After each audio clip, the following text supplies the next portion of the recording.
open my car door.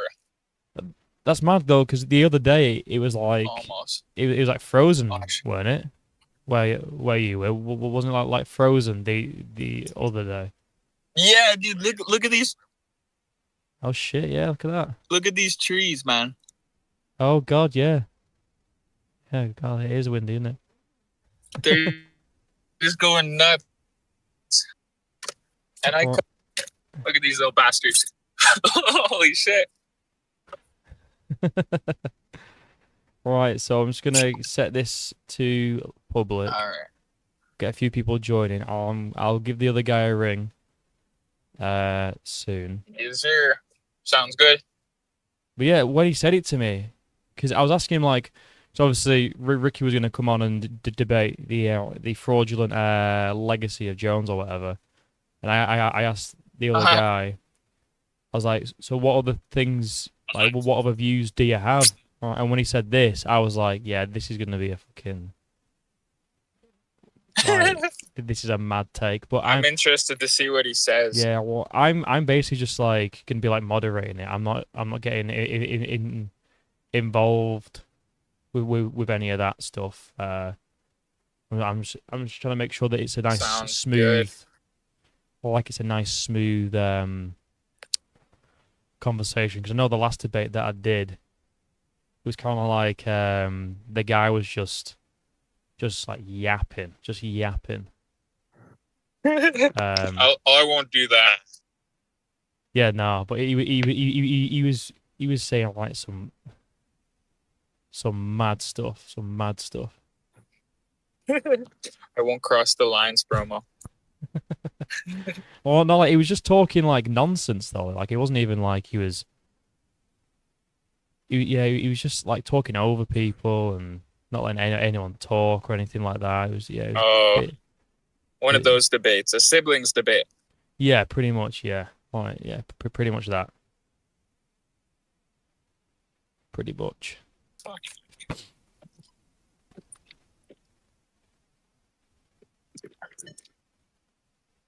So yeah, I'll give him a little ring in a minute. Oh, this could be the easiest debate ever if he doesn't show up. Yeah, well, we What? need we need a few people to obviously join first as well. I don't want to be doing it to like no one, but We can always do an extra topic too if this one gets too lame, you know. yeah. Well, he said he's got another one as well. He's got he said what did he say? Basically, he thinks that like the old contenders, like he said, like prime Rashad Evans would be a contender like in nowadays. Basically, saying like the level of competition from now compared to back then hasn't really changed an awful lot, like what people say. Oh, I would find that hard to agree with. Yeah, I think sometimes it's because people are so good that sometimes it looks not so amazing. Like even look at Umar versus Marab. Neither one of them got knocked out, but it was an insane fight because they're both so good. yeah. Like Umar he gassed, but he still made it to the bell. Like Oh that's yeah. pretty incredible. Oh yeah. Like it was a crazy fight. Crazy fight. I was enjoying it an awful lot, especially because Oh yeah. well, especially because I ended up being right, which is the main reason. You know. So right. I'm gonna try and here we go. Let's try and get them both in this call now.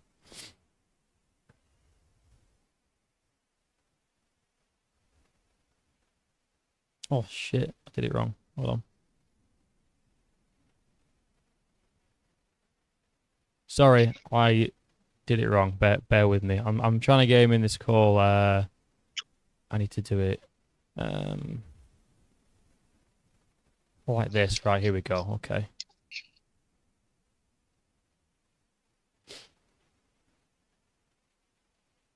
There we go. There we go.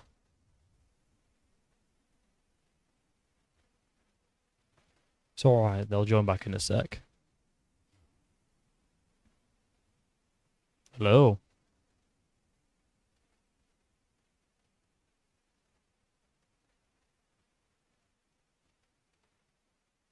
Hello.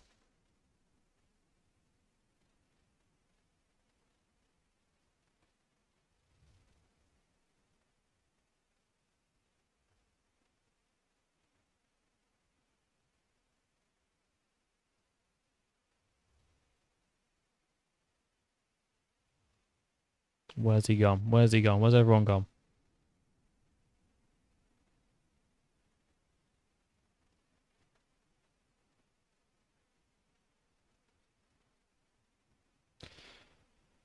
Oh, where's everyone gone now? Just waiting for people to join. Right.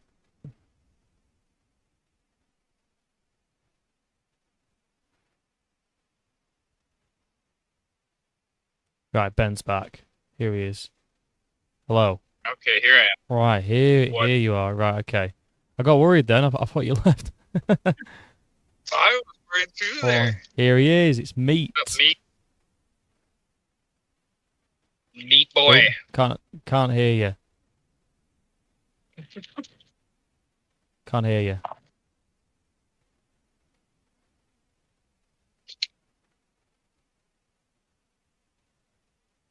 You gotta have a voice to debate Meat. Oh, kind of like the fucking. Oh, you scared him off now. Okay, sorry, you can. Oh, sorry, kid. Right, here we go. Here we go. Right. All right, can you hear me now? Yes. Oh, yeah. Yes, we can hear you now. Loud and Right. clear. So there's a few people in. We'll get started. If more join, great. If not, I'll upload this anyway as like a separate video because the last debate the video upload did better than the live stream, so I'll just do both. If people want to dip in and out, then they can. But basically, No fun. so I'm just going to moderate. I'll let you guys. I figured what we'd do first is right. So we'd go over what the topic is. Ben, because you're challenging this, I'll give you a few minutes just to give like your thoughts about the topic, like an open statement, and then you can respond in an open statement. And then after you've both done that, you just get into like just get into like an open debate type shit. And I'll try and obviously moderate it. But I mean, if you guys don't start screaming over each other, then we should be fine. But we'll see how we get on. I don't plan on getting loud today. I've had an eventful day as it is. Oh, have you? Oh. Fair enough. Then. Yeah, you know, I can get into it later. All right, no worries. Right, so obviously the topic is robbery decisions don't exist. Is that right? Is that what you think? Yes. Right. Okay. Yes. Oh man, they exist, man. Right. Exist, so for sure. Okay. So just hold on. So Ben, if you wanted to take a few minutes, what do you think about that statement? And then I'll pass it over to me. He can give his statement, and then we'll just get into it. Well, if you're gonna say there's no robbery decisions, that means you believe 100% in the judges too. So we got judges out here that they ain't good judges. You know, they're getting paid, a couple $100 a night. Even me, a loyal fan, I'll watch a fight on TV and I'll zone out. I'll look at my phone for a minute here and then I'll zone back in. I'll be like, oh, I don't know who's winning this round right now. Holy shit. I think judges do the same thing. We got a judge out here scoring, what's his name? Cheeto Vera, winning a 5-round fight, 4 rounds to 1 against Corey Sandhagen after getting dominated. Oh my goodness gracious. We got Dominic Reyes losing to John Jones because you gotta beat the champion. I don't think anyone really knows the rules in MMA. Like you're supposed to use more of the 10-9 must system. I think 10-8s should be scored more often. I think 10-9s. The rules kind of state it how it is 10-9s are for closer rounds, 10-8s are for decisive rounds, and 10-7s are for rounds that the referee should have stopped. So there's a lot more 10-8 rounds out there, but I think people are pretty shy to. I think judges and people are shy to start shifting towards more 10-8s and 10-7s because you have 10 points to score and you use 1 point. You might as well do the 1 point or 0 point. Like 10-9 is basically just 1 or nothing at that point. So, do you believe in the judges? Because they be robbing people. Well, okay. So here's the thing. I think let me clarify what I mean by there are no robbery decisions. I don't believe that all the judges are good. Like there are bad judges, but the thing is, going into a fight, the judges, in my understanding, are picked by the athletic commission ahead of time, and you know who the judges are going to be, and you can look back at fights that they've judged before and what they look for, and who won fights that you know what I mean, and that's part of the game. Is study because you part of the game is points, and if you study what gets points from who, then you can better prepare yourself to win a fight that's being judged by a certain group of people. Granted, I don't necessarily think it's a healthy part of the game all the time, but also my counter argument to that is that if you don't want to leave it up to people you don't trust, finish the fight.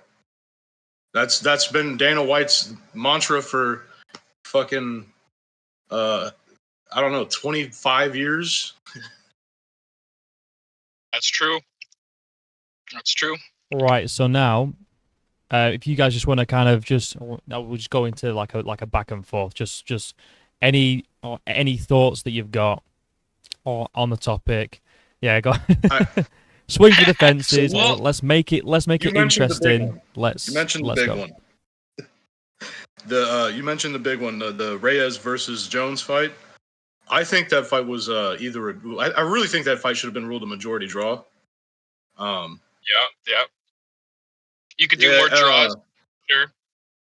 Yeah, I think it should have been a draw in an immediate rematch. I think Jones would have won the rematch. I don't think Jones was really taking him seriously. Same, you know. Okay. Just because you are a dominating champion doesn't mean you deserve unlimited rematches. Not taking him seriously, yeah, that's a funny point. But for me, I wouldn't say that that's technically a robbery. I'm leaning more towards like for the John Jones Reyes fight. I could see how in a 5-round fight you have it was close enough. It was close enough. I wouldn't call that the robbery of the year. But we got prelim fights where it should be going 30-27 the other way. We have judges that are doing 30-27 to one guy and 30-27 to the other guy. And so I don't think it's kind of it's an opt out from Dana White and other fans who say you should have finished the fight, because these days fighters are so good that fights go to decision. If you can't rely in a judge and judges are judging differently, that's pretty poor, and that would have robbery. Like, the term robbery is a tough one, because it's like, yeah, you did have your opportunity for 15 minutes, but at the end of the day, you do have winners that deserve to win. And we see it all the time where a guy's holding his hand up and the other guy gets called and his facial expressions are looking down. He didn't win that fight. Even Umar thought he won. So I don't know if I don't think Umar won that fight. If you want to talk about the closest thing to a robbery in recent time, that would be Cyril Gane and Volkov, easily. Yeah. So you just called that fight a robbery, but your stance is that there's no robberies. I said it was the closest thing to a robbery. It was a robbery, though. Volkov won that fight. Here's the problem, though. There aren't unified MMA rules. The rules vary per athletic commission, like slightly, and there's different judges sanctioned by different commissions. And what we need is a central governing body in mixed martial arts and a central group of judges who are all educated on the same point system and held to the same standards. Until then, like it's not really their fault because they're told some of these guys work for multiple commissions and they're told inconsistent shit. You know what I mean? And it's the same thing. Like people, I feel the same way about bad decisions that I feel about bad stoppages. Like we remember when Herb Dean stopped that fight. What was it? Robbie Lawler and Ben Askren, and he stopped that fight, and Robbie wasn't out. But like, what we don't remember are like the 985 other fights where he made the right call. Because, and the same with the judges. You know, we don't remember the hundreds and hundreds of times where they just call the fight the way it should be, versus the one where they saw it differently and in some weird way, or maybe we're biased. And I feel like I understand. Like I don't mean to say like they don't get it wrong. I just don't think you can call it a legitimately like. I don't like the term robbery because it implies that the UFC is behind it. You know what I mean? Like it's a conspiracy. I think the word robbery can be used when judges don't judge the right way. I don't think the UFC is behind it by any means. Right. I mean, the narrative of finishing fights kind of helps them out, but at the end of the day, Volkov probably only made. I'm sure he still fights for to show and to win money. So, and when you're talking about a title shot opportunity, there's one referee in the octagon and there's 3 judges, and that's one of the reasons why decisions aren't wrong more often. Let's say you had 3 referees and 1 judge. How many robberies are we going to get now?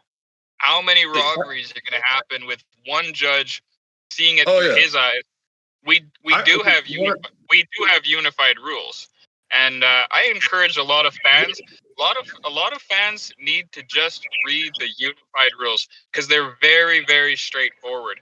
You judge. They're not chartered by the commission though. That's the thing. The judges are sanctioned by the commissions. They're not the unified rules aren't necessarily chartered directly by the commissions. The commissions have their own rules. So are you saying that if Umar versus Merab fought in America versus a different country in the world, that they're fighting under 2 different sets of rules? Not exactly. Not exactly. I'm saying that different athletic commissions have different. They have different judging criteria, and it's like it's not like huge differences, but there are small differences, and it's like until recently, like I don't know specifically. I don't have the document. I didn't have time to prepare. This was something I thought up off the top of my head. I was supposed to be debating something else. Well, what are you supposed to be debating? The legacy of John Jones, which is a whole. I do have sources for that one, but that's a whole like hour and a half conversation probably. Well, you chose a tough topic here. I'll tell you that. I threw a few out there, and he chose I think somebody chose this one. I was hoping we would choose a different one because this was kind of more of a semantic, for fun thing.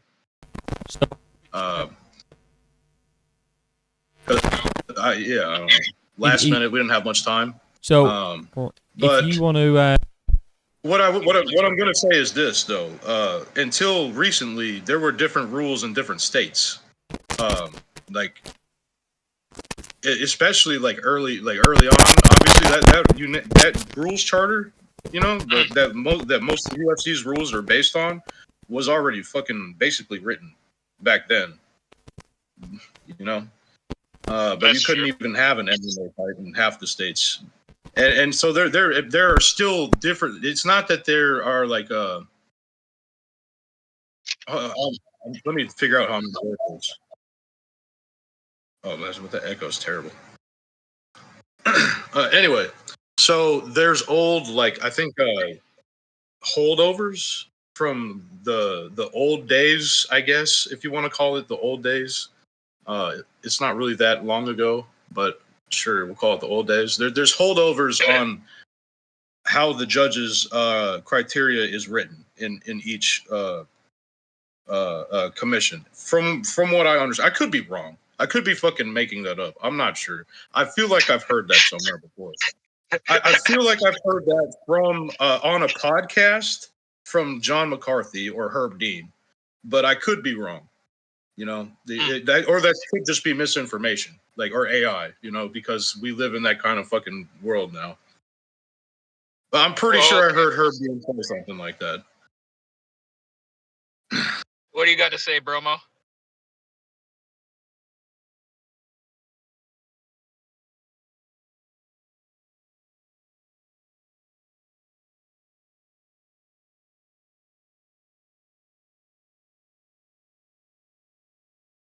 I don't even remember what I said.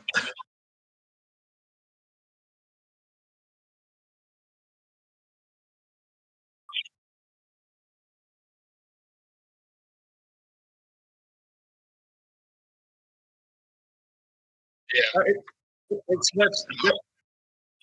let me clarify here, because I think if I would have gone first, I would have changed my wording on this one too. But I'm being a little provocative when I say that. I feel like the skill floor has raised immensely. The skill ceiling has raised a little less immensely. I feel like guys like top guys from like the late 2000s and early 2010s would still be ranked at the very least. I think George St. Pierre would be the welterweight champion right now. That one, okay. That's an easier one, but there's a lot of other mid 2000s guys that would not be there at all. Rashad Evans would be in the top 10 in his prime. It's hard to say. One thing I want to say about the last thing we were talking about, though, I think we agree a lot. Yeah. I think not only judges rob fights. I think when you're watching a Chandler versus Oliveira fight, the referee not doing their jobs properly can also be considered robbing a fighter, because there are instances where you are in a fight and the rules aren't getting called fairly, you know, or Poteria. That's more of a robbery to me. That's more of a robbery to me than the judges. Yeah, so I think we can agree that it's not only judges that screw fighters, and that we kind of agree more than we think, because you're coming at it from an angle of, I wouldn't want to call it a robbery, but we both see the same thing. You know what it is the problem is that we see these close fights, right? And the commentators, Joe Rogan, and a lot of the media, they want to sensationalize it and call it a robbery because it gets clicks and it drives attention. So that's really my issue, is the media ecosystem around it. Because, like, you can say, like, I don't know if I agree with this decision, you know, or maybe it was like blatantly wrong, but every single time, especially if it's a champion that's been fighting for a long time and they lose and they win a close fight, oh, it was the greatest robbery of all time. We all love an underdog, but at the end of the day, he lost. It is what it is. Yeah. And they're generally pretty close fights. So, I think we agree on that subject. That's a hard topic to debate, because it's very opinion based too, and generally referees and judges and commissions are doing things 90% right. You know, they're doing what they can. But when it comes to fighters, I think you might have a couple fighters like the George St. Pierre, like you say. That's like saying John Jones would still be ranked today. Let's say John Jones retired 5 years ago, and you came to me and said John Jones would still be ranked today. And I would be like, the George St. Pierre, the John Jones. George St. Pierre might not hold the belt today, but he would probably still be. I'm not saying he wouldn't. I'm not saying he would. I'm saying his title reign might have had a few hiccups. Okay, but I want to see who beats GSP. Generally, the top 15 has got better. Yeah, well, we didn't even used to rank the top 15. There wasn't enough guys. The fact is, I don't really necessarily think that the fighters are so much leaps and bounds better. I think there's just more fighters. So like, it's more competitive because you only have so many more good fighters just because there's more fighters, if that makes sense. I think that the guys that were good back then, they probably had a few like more holes in their game on average, but like they're still good. Like they would still be good. Because there's a lot of people these days that have this idea that in the last 10 years they've like left it, like Shogun Hua would be a nobody, an unranked piece of shit. And I bring this up because it's a part of my John Jones legacy thing. Because everyone talks about how they discredit his wins against Rampage Jackson, Shogun Hua, fucking Lyoto Machida, Rashad Evans. Like those are all chumps. Fat middleweights, and that burns me up because I lived through that era, and those guys were fucking insane. Through that trauma. I lived through all of that, man, and I had the first 150 UFCs on DVD, brother. That was my shit.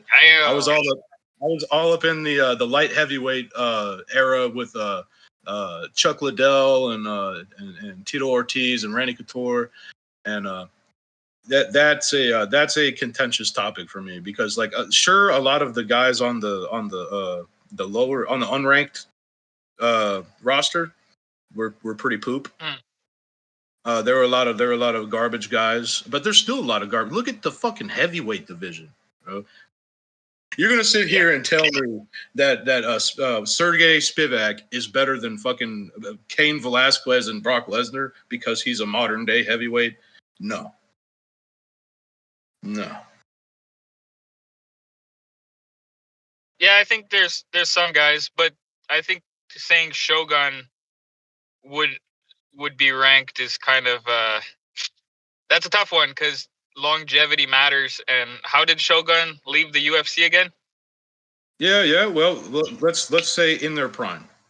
But you're not you can't tell me that Pride Shogun is not a ranked contender. Like that's insane. Today? Didn't Shogun leave the UFC? He got cut. Yeah, I mean because he deteriorated. He had been fighting. And that's where people go wrong. Oh, you're trying to say that their skill set in their prime would still match up. Yes. Oh no, I'm not saying that like old man Shogun Hua would fucking fight. No. Yeah, if they were in their prime today, and they would still be competitive. That's what I'm saying. I think Merab Dvalishvili ragdolls every bantamweight that's ever held that belt, except Aljo. Bantamweight is yeah. Merab's the bantamweight goat. I have no qualm arguing against that. So you're talking heavier. You're talking heavier weight classes. Yeah, well, the lighter weight classes is the one place where that's true, where it has consistently just been a full speed because there was never any money in the lighter weight classes. That's the thing. There was always money in light heavyweight and heavyweight, and even welterweight, and not always lightweight, but always welterweight. The only weight classes in the only weight class in the heavier weight classes where that is 100% true is middleweight, because for some reason the middleweights always fucking sucked. Except for Anderson Silva, for some reason everyone in the middleweight division was like horrible.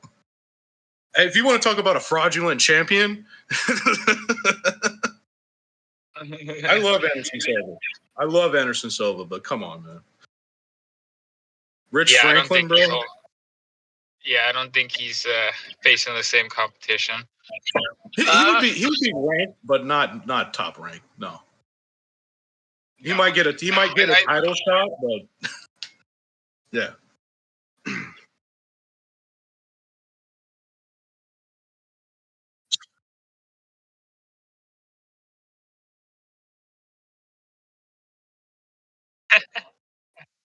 Yeah.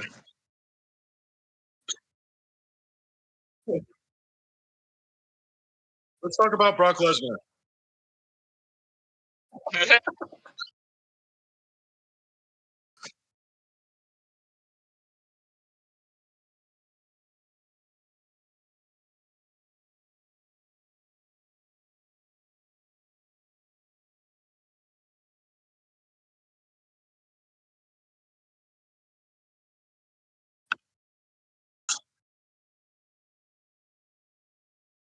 Ooh, that's a tough one fight. because we're gonna agree again. That's a close fight, man.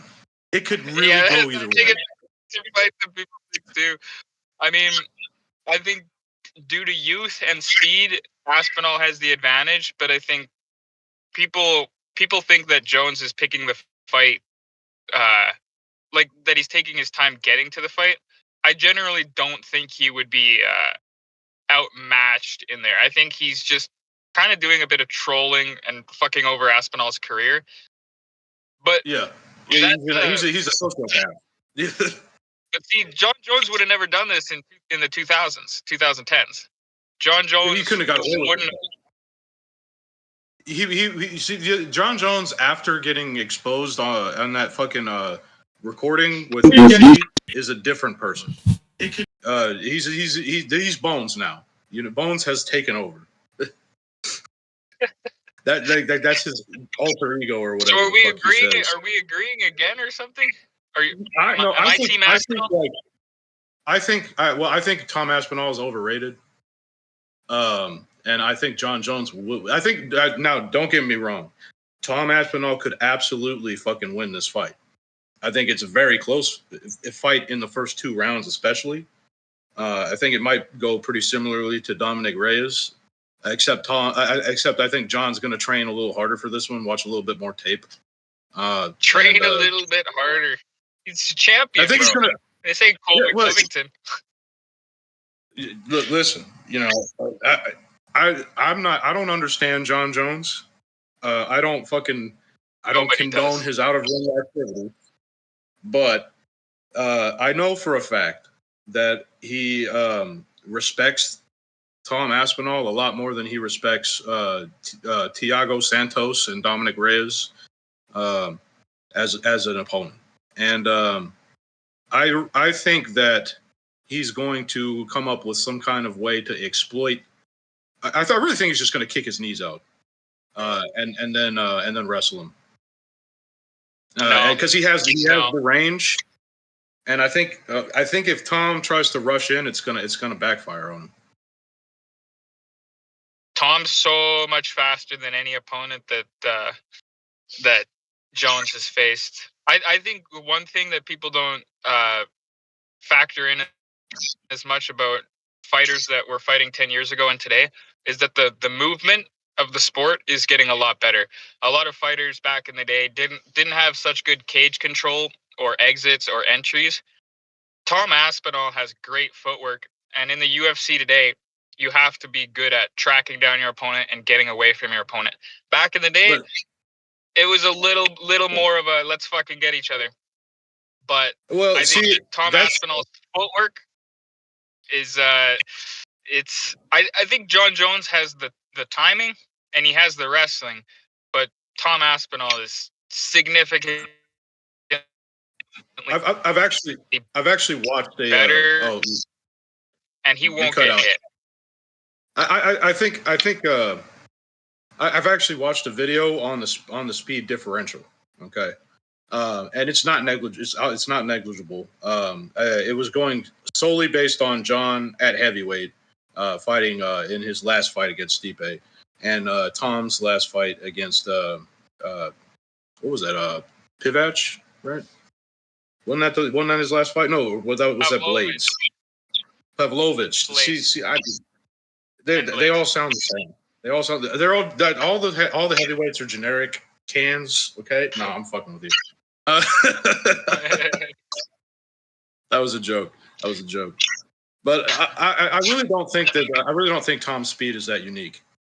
I think that the heavyweight division just kind of fell off after the Kane era a little bit.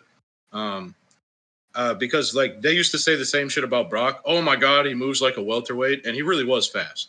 Okay, like that was about all he had going for him was his explosive, blast double and his fucking cinder block sized hands. But I feel like Tom Aspinall is an advanced version of that. Like he has the skill and the explosiveness, but I think he leaves himself open.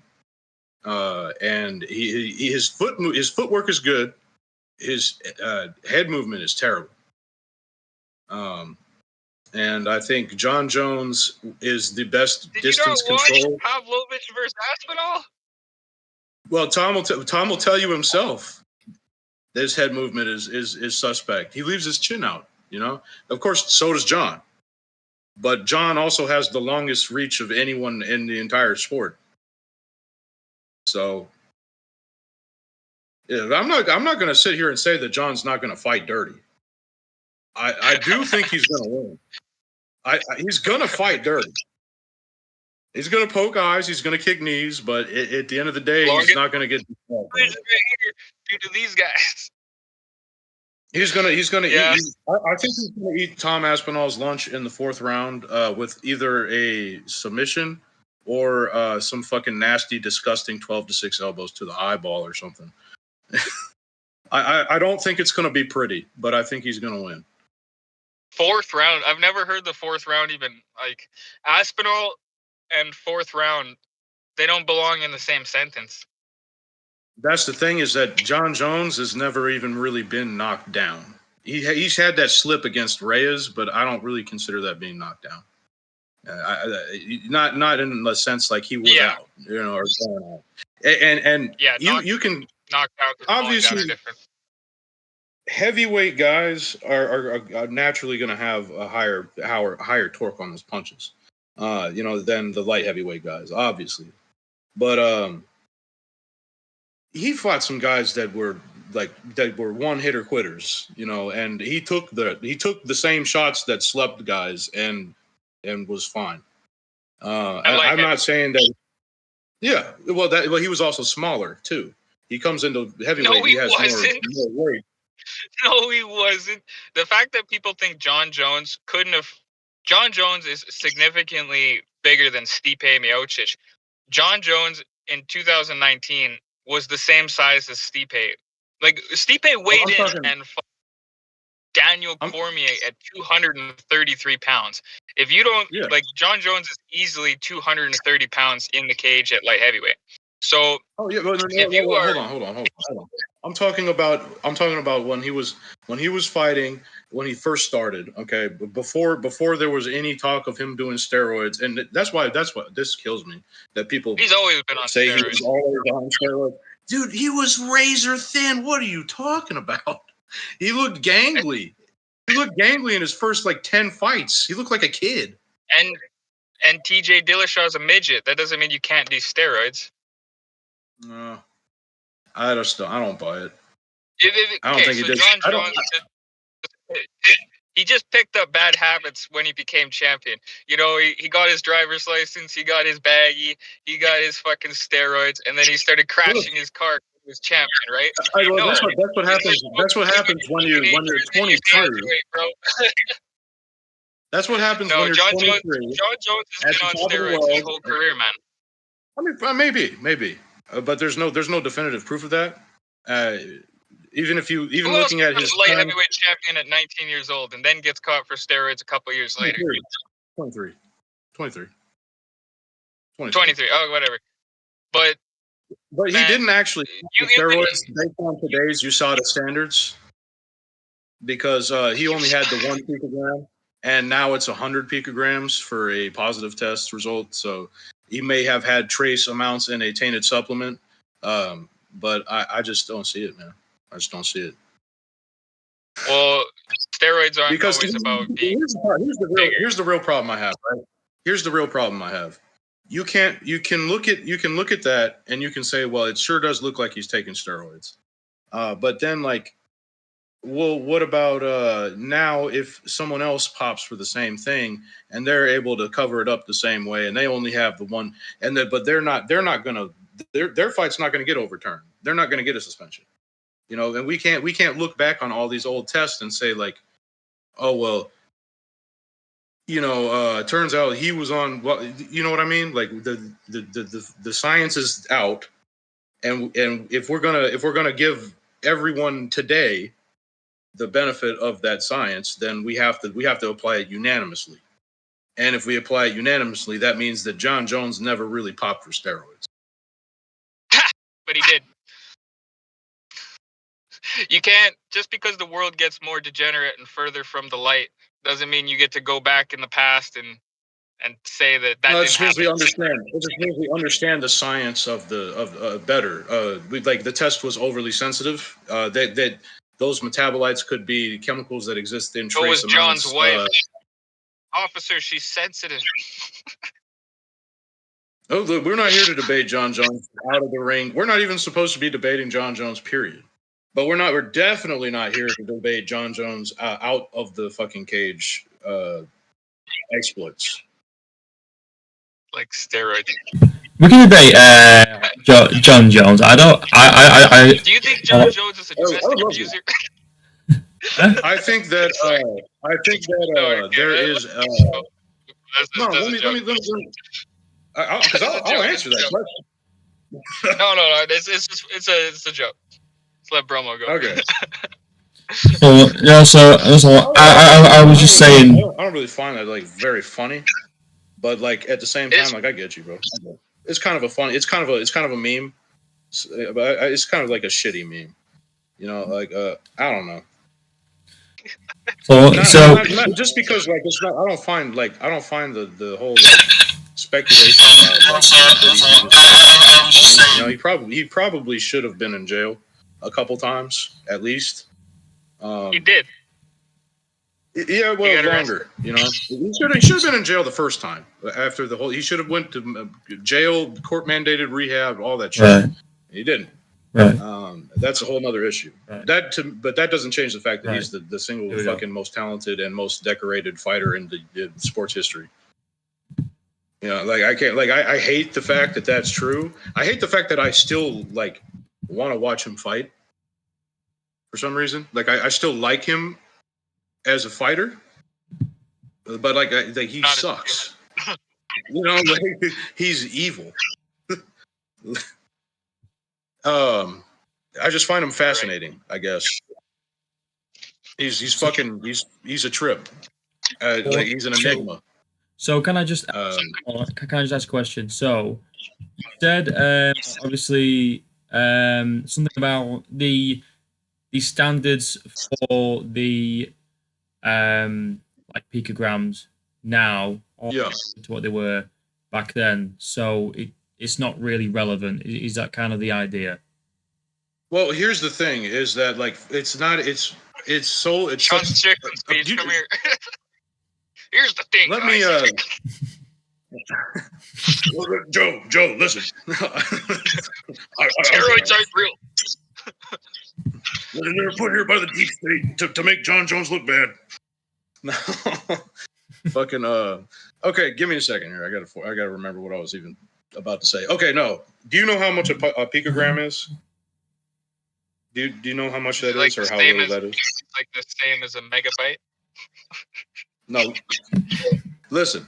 Look, you have if I get work, bro, and I got drugs in my system. I got drugs in my system. That's that. No. No single drug panel test is going to detect a picogram of a metabolite of a drug. That is completely unrealistic. That test was developed.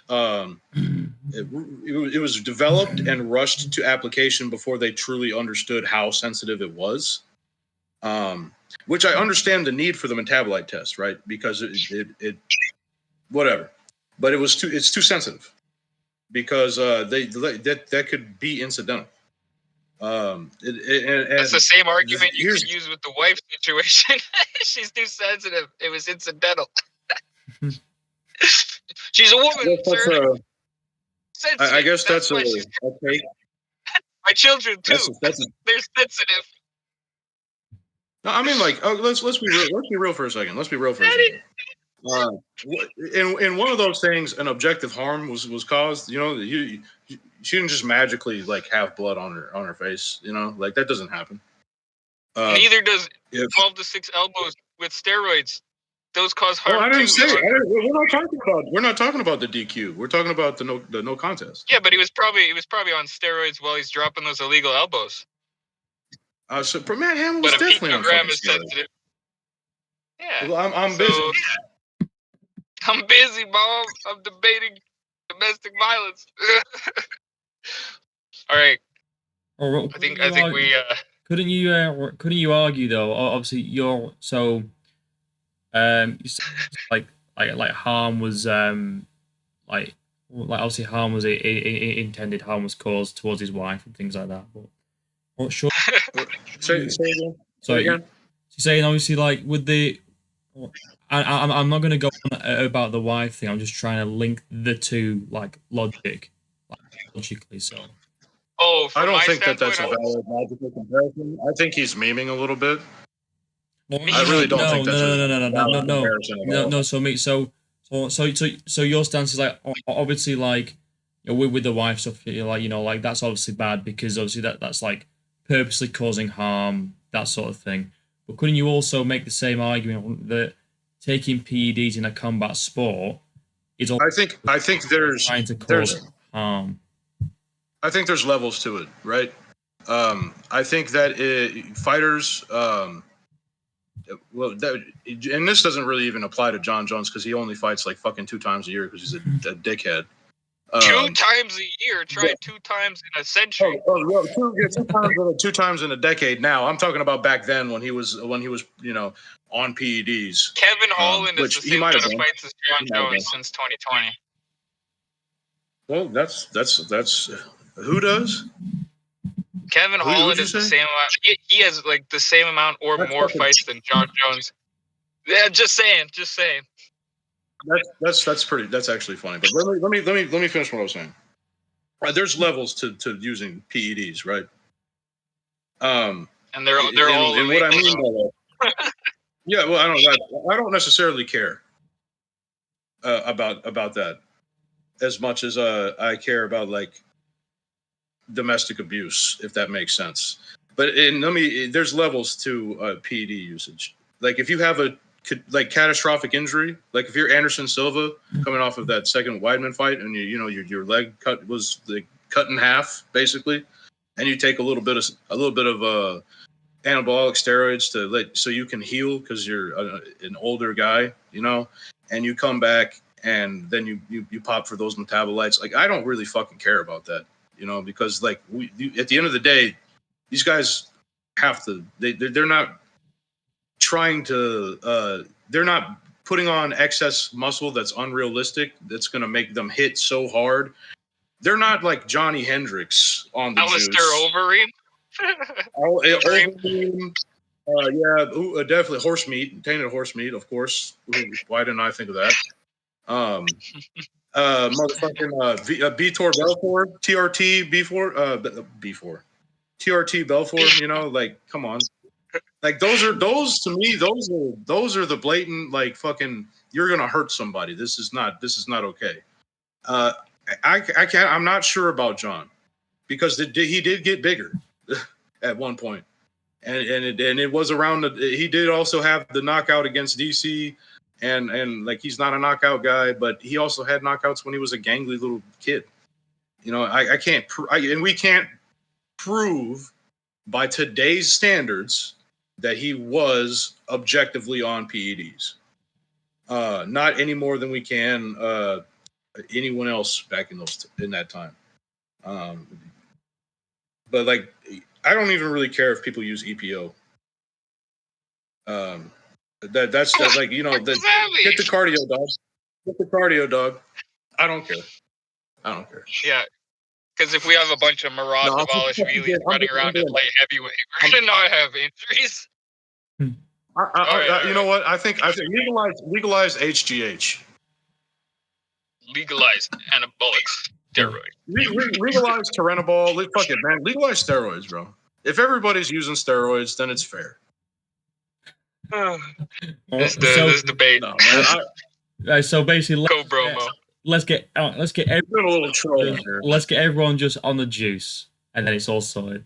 Right? I want to. Yeah. I want to have a look. I guess.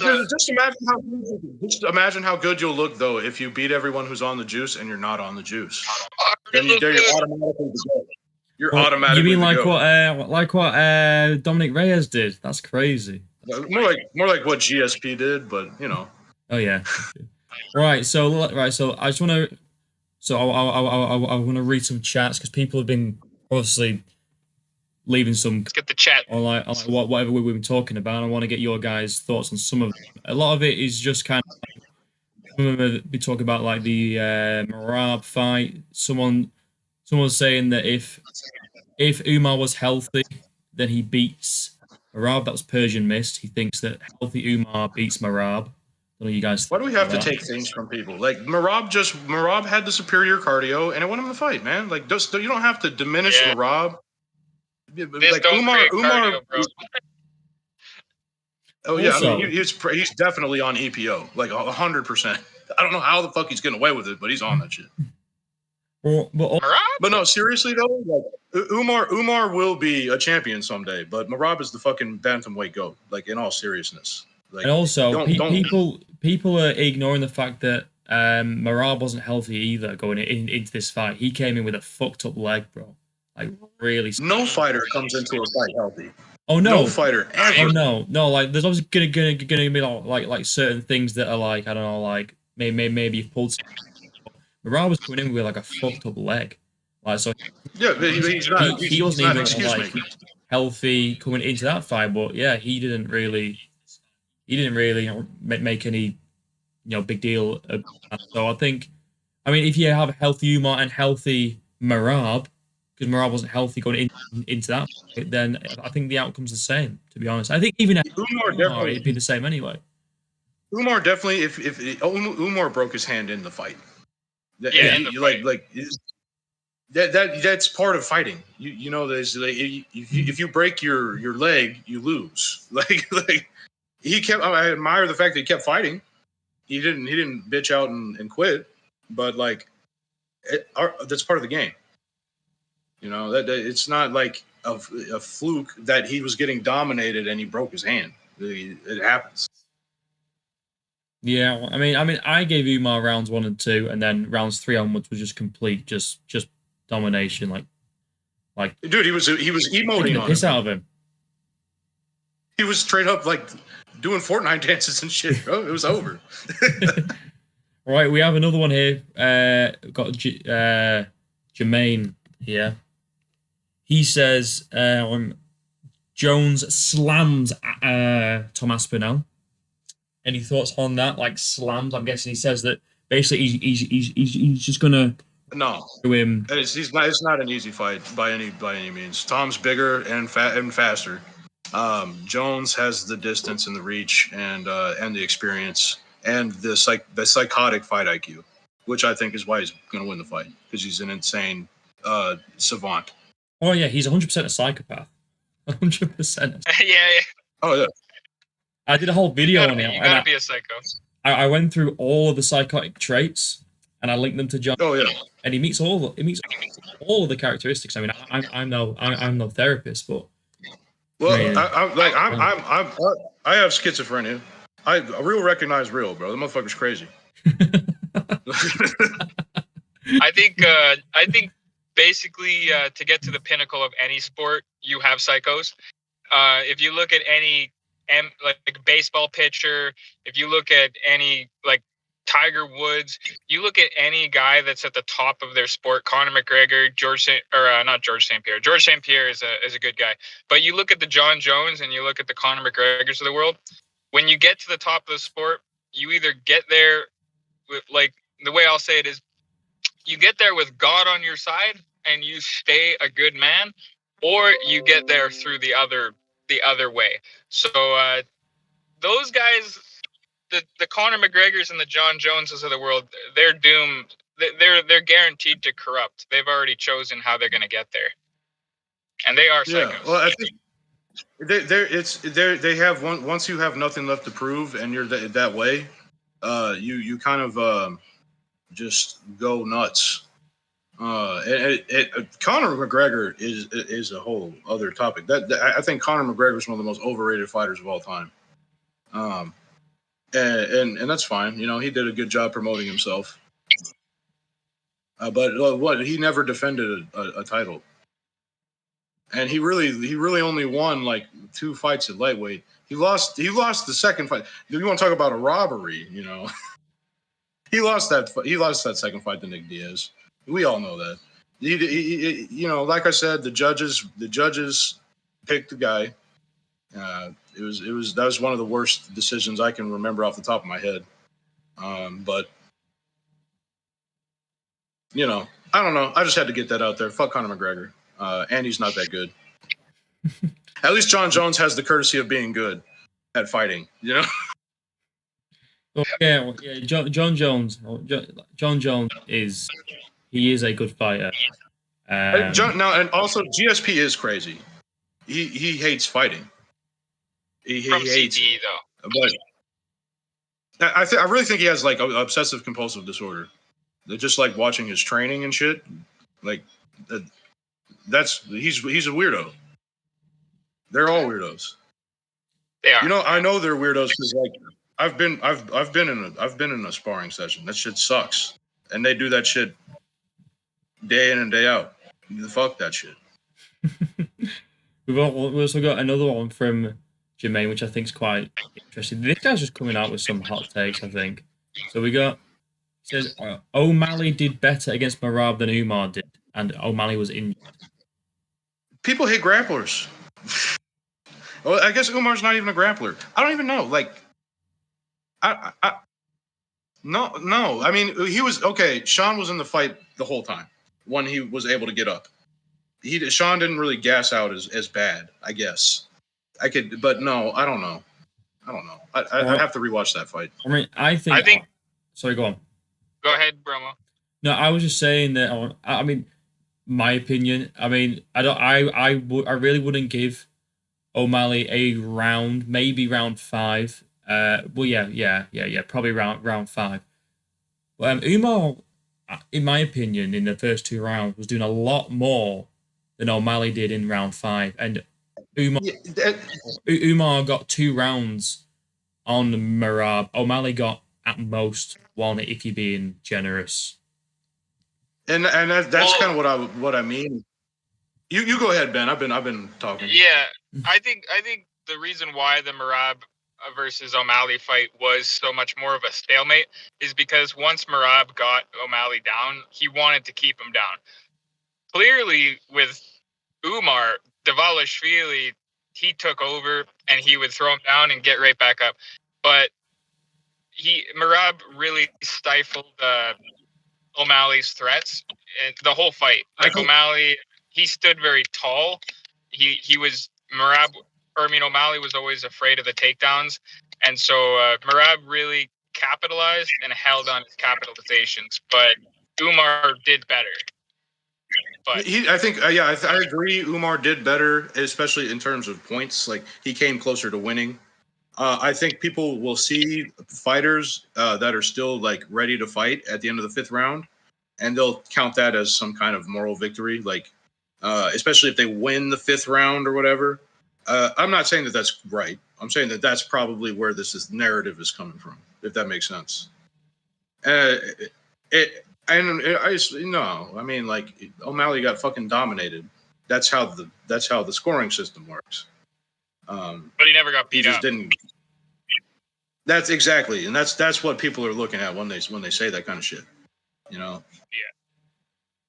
Yeah. I think it's all. It's just like all how you see it. Back in the day, guys with like O'Malley was just more boring. Guys with a lot of scar tissue, you know, they bleed easier. And so a lot of people will be like, well, how did he win? How did Nick Diaz win that decision? He's bleeding all out of his face, and the other dude is untouched or whatever. That's not a specific example. This is just a randomly generated example because Nick Diaz bleeds a lot. And people would say that, not as much anymore, but that back in the day, they used to say that kind of shit all the time. And it's like, dude, like, just because you're cut doesn't mean you're losing a fight. That just means that you got cut. But people put a lot of stock in visible damage and in like being gassed. But like the moral of the story is the only thing that matters in a judge's decision is the fucking points. And Umar objectively did better than O'Malley did. Yeah, easily. Although I think that right now O'Malley has a better chance of beating Merab by a lucky KO. Sorry. We repeat that. So what you think O'Malley could beat Merab with a lucky KO? Yeah, I think he has a better chance of winning against Merab if either one of them were to rematch him. Just because I think O'Malley has more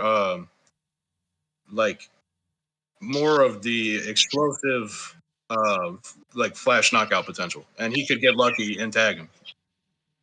Yeah, that's not luck though. No, it's not. It's not entirely luck. It's not entirely luck, but there's luck involved. And I'm not. It's not like he has to catch him, and it has to be the right moment. Yeah, well, there's luck in every fight.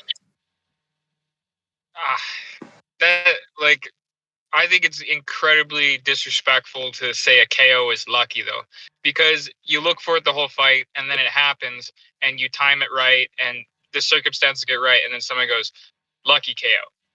I think Merab is really was really good at not letting that happen. And if O'Malley did get that KO, it's because he earned it and because he found it, but not because it's lucky.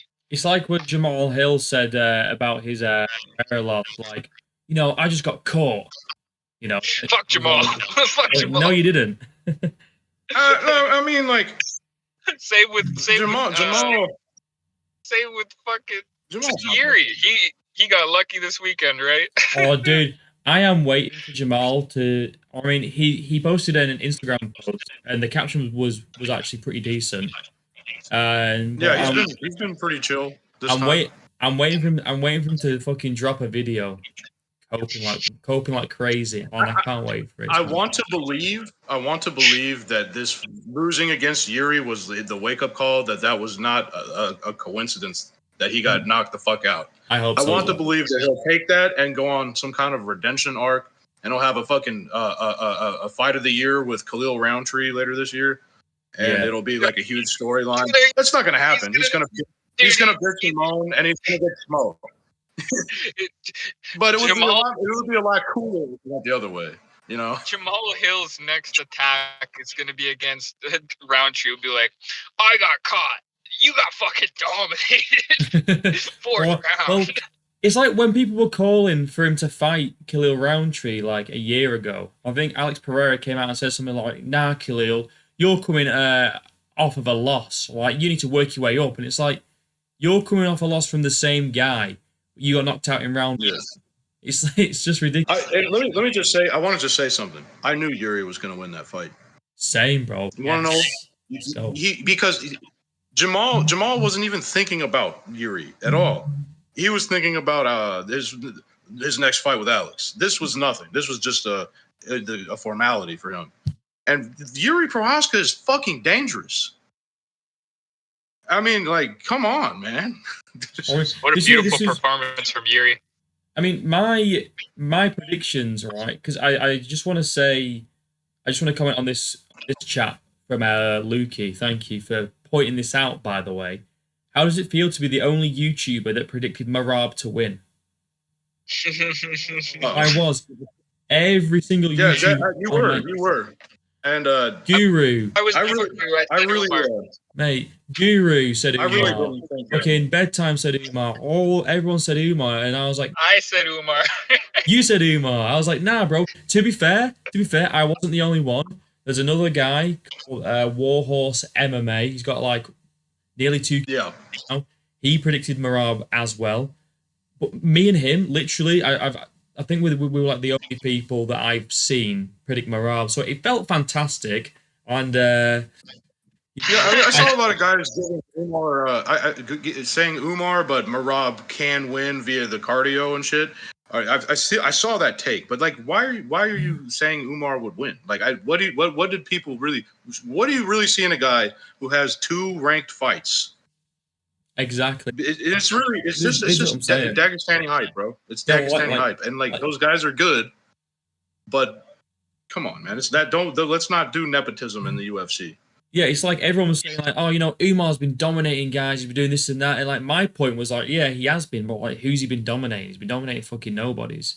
And exactly. And in preparation for UFC 311, I rewatched the Umar Sandhagen fight just to keep it fresh in my memory. And I was watching it and I was thinking, oh, I am so confident. I am so confident. He struggled to take Sandhagen down. All right. Mm-hmm. Better wrestler than Sandhagen, and he's got cardio for days. I am so confident, and I'm glad that I stuck with my guns. Same with the Yuri fight. Everyone that I saw was picking Jamal Hill to beat Yuri based on Yuri's got no defense, no head movement, blah blah blah blah blah blah. Jamal has terrible fucking defense, like worse than Yuri ever did. This is what I mean. Like people were picking Jamal, and it's like, how are people gonna pick Jamal Hill, right? And if you wanna like look at the Pereira fights, who did better against Pereira out of them two? It's obviously Yuri, isn't it? So if you really like, how are you? Well, and what they do is they're looking at the Glover Teixeira fight.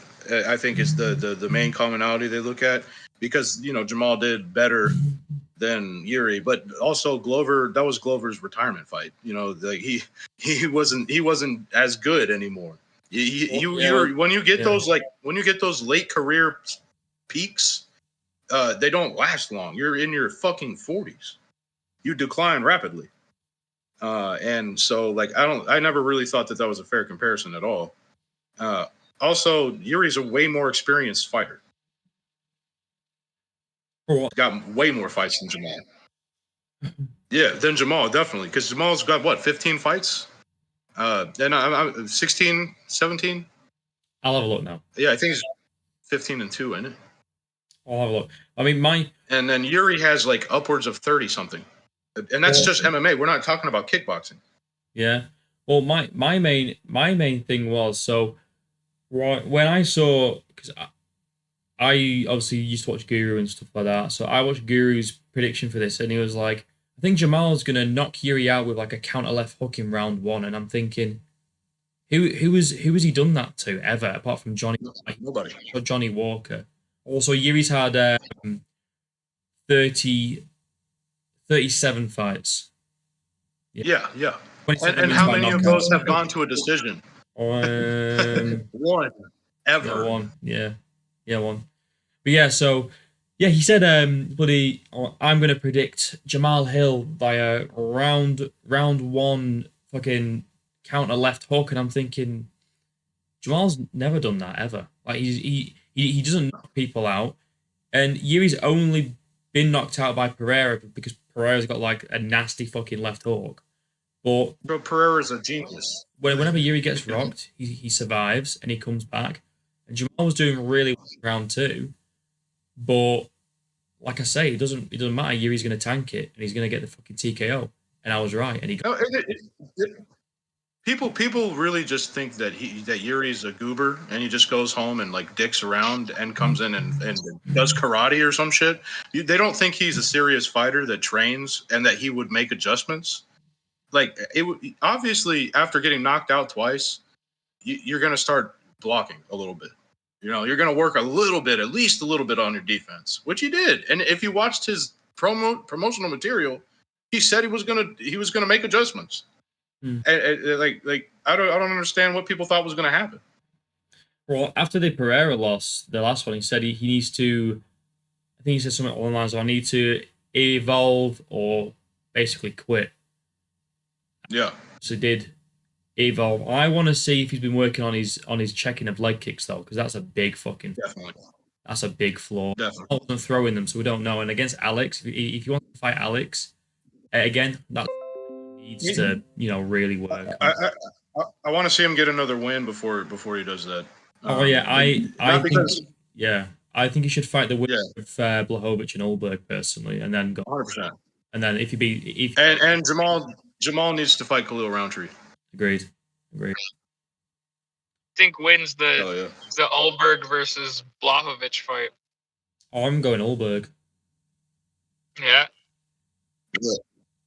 Yeah, I mean, I've not thought about how yet, but I'm going. I think Blachowicz is kind of like I know he's kind of coming to the later years now, isn't he? Like, I don't think he wins. Tough match. I don't think he wins against Yuri after winning this next fight, but I think he has a pretty solid chance of winning this next fight. I don't know why. I just feel that way. Who's that? What? It's kind of just based on vibes. Based on vibes. Well, Blachowicz. Based on vibes. Yeah. Oh, right. Okay. I mean, he's got really just because you said I don't even remember how to pronounce that other dude's name. I hate there's too many Eastern European names. What, Ulberg? Ulberg, whatever the fuck his name is. Who cares? Ulberg is from New Zealand. Yeah, they have no swag. They have no swag. Who cares? Where are you from, Mr. Meat? No, man, I'm from Place Town. Place Town. He doesn't want to dox himself. Place Town. Where are you at?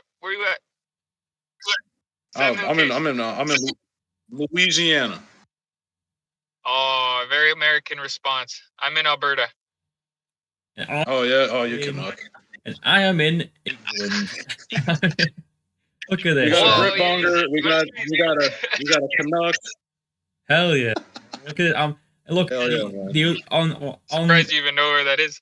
On the other debate, I had a Lebanese guy, I had a Brazilian guy, and I had an American guy. I'm including. Seriously though, like there are a lot of Lebanese people in my city actually, and Vietnamese people, and is that a good thing or a bad thing?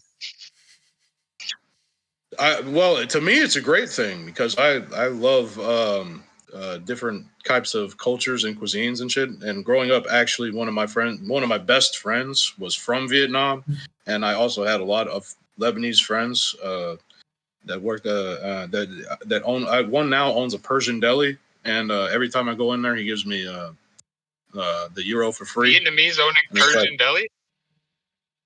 Yeah. Well, it's like they're not Persian deli, but like that's what they market it as. It's all Mediterranean food, and it kind of mixed with a little bit of like Middle Eastern vibe, I guess. I don't know. They call it a Persian deli because the guy who owned it before was Iranian. That's why it's called the Persian deli, and people don't like change, so they just kept the name. But yeah, they don't sell. They sell euros and shit. They don't sell shawarma. They sell euros. It's fucking weird. We actually do have. Let's get another debate on. Okay. Here's one. Sean Strickland's going to destroy DDP in the rematch. Like knockout or what? 5-round fucking walkthrough? I think he's going to knock him out in the third. Okay, I don't know. Sure. I don't know why. I'm really pulling this out of my ass. Fucking pillow hand Strickland's gonna come out of here with an anomaly. He almost knocked out Adesanya that time. Yeah. But he dropped Adesanya, but Adesanya wasn't close to getting knocked out. Adesanya popped right back up and ate 20 more shots on the cage, said hello to the girls, and kept losing. No, I really, to be serious though, I really think Sean will get it done. I really think that the last fight was contentious, but I think he'll win this one. And after that, I think, but I really don't know which one would be a better fighter. I don't know. I don't know which one would be better against Khamzat is the problem. They're both losing to Khamzat. Probably so. Probably so. They are. Look, if you would have come out and said that Strickland dominates Khamzat, I would have been like, whoa, come on, man, mate. Like, come on, bro. He does, bro. That's the thing. But that's the thing about DDP is that, like, no, I never believed he was going to win the belt in the first place. No. So, like, there is a chance. Like, what if that dude wins against Strickland, and then he somehow fucking wins against Khamzat? And do we then have to begin to think that DDP is one of the greats? Is that something we would have to? He is one of the greats. He's the Ilya Taporia, bro. He fucking knocked out Whitaker, and he fucking knocked out Adesanya. Well, I think Whitaker's washed, man. Whitaker's washed. Whitaker's washed. He's washed. Adesanya's washed. I don't think that, bro. And who washed him? Pre Hamzat fight, he knocked out an up and coming prospect in the first round, like washed. And then DDP made easy work. Imava. Who cares? Who cares, bro? He does weird shit and gets lucky, bro. He does weird shit and gets lucky. He's out there fighting. He looks like Forrest Griffin when he's fighting, bro. He's looking like Forrest Griffin out there half the time. Come on, man. I mean, Whitaker? No, Whitaker? No. I'm talking about DDP. I got a little lost there. I'm really just talking shit to be honest with you, because I didn't expect this to go on this long, and I'm just trying to entertain the fans. Right. Well. I mean, I honestly thought that it was going to be more of a debate back and forth. But he just keeps agreeing with me. I don't know what to do. Ben, just that's why I'm out here saying that. That's why I'm out here saying DDP looks like Forrest Griffin. Right. Well, I gotta get some some kayfabe going here or something. You know, some kayfabe. Yeah, just like keep it going. All right. So yeah. Well, I think if the I have one more question, one more topic. This is go on then, because Ben's got to go in like 15 minutes anyway, so we might as well do the last one. Not UFC related. It's not UFC related. Drake or Kendrick? P Diddy, bro. Okay. P Diddy. Yeah. Okay. I just had to make sure that I was in the company of sane men with functioning brains. All right. Yeah. Like, come on. Like, I'm not like Adesanya, Peyton Talbot, like fruity dude. You know, I'm not bloody fitness and shit. Oh, the Peyton Talbot fucking. You called that shit. Oh, dude, I fucking did. Live on stream, I was like, "Come on, Barcelos, let's get it done," and he fucking did it, didn't he? So, dude, you called it so well. A lot of fraud checks last Saturday. Was fucking Nakamura as well, like every single undefeated fighter lost. Yeah, it's crazy. Hey, Vanny, hey, mate. Vanny says, "Oh my god, it's Jason Momoa. Look at that." Jason Momoa. Oh, I guess. Are you talking about me? Right. So, right. I think what we should do is we'll call it in a minute, because you need to go soon. Or less of actually, my shit got pushed back, so I can debate for a little longer, or whatever you want to do. Well, I would love to debate, but you guys just seem to be agreeing on everything. So unless we can think of a juicy topic, I mean, if anyone's got any suggestions in the get the topics down below in the chat of a topic. Yeah, we could. I'm down to take a few chat suggestions. Yeah, well, if anyone wants to give any, then I mean, we have a few people in.